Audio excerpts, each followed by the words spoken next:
Madam ഈ വിജയം മൊത്തം സ്ത്രീ സമൂഹത്തിൻ്റെ വിജയമായിട്ട് മാഡം കാണുന്നുണ്ട്? ഇത് എനിക്ക് സ്ത്രീയൊന്നും പുരുഷനുമില്ല, കഴിവുള്ളവരെ അംഗീകരിക്കുക.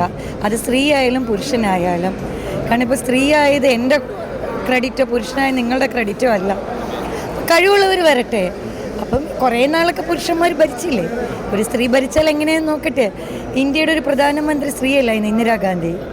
അപ്പോൾ ആർക്കും ഒരു ഇത് കുഴപ്പമില്ലായിരുന്നല്ലോ. അപ്പോൾ ഇത് അവർ ഭരിക്കട്ടെ, നോക്കാം നമുക്ക് എങ്ങനെ ഇരിക്കുന്നു. കാരണം ഇത്രയും നാൾ എല്ലാവരും ചോദിച്ചില്ല അമ്മ എന്ന് പറഞ്ഞിട്ട് അവിടെ സ്ത്രീ വന്നിട്ടില്ല എന്ന്. മാറ്റം നോക്കാം നമുക്ക്, അത് നല്ലതിനാണോ ചീത്തയ്ക്കാണോ. പക്ഷേ കുറേ സ്ത്രീകൾ ഇപ്രാവശ്യം വന്നിട്ടുണ്ട്. ചിലപ്പോൾ നല്ല തുടക്കത്തിനാവാം, നമുക്കത് അറിയില്ലല്ലോ, നോക്കാം. പക്ഷേ എനിക്ക് സ്ത്രീ പുരുഷന് വ്യത്യാസമില്ല, വ്യക്തികളാണ്. കഴിവുള്ള ആരായാലും നമ്മൾ അംഗീകരിക്കുക. അങ്ങനെയുള്ള ഒരു ആറ്റിറ്റ്യൂഡുള്ള ഒരാളാണ്.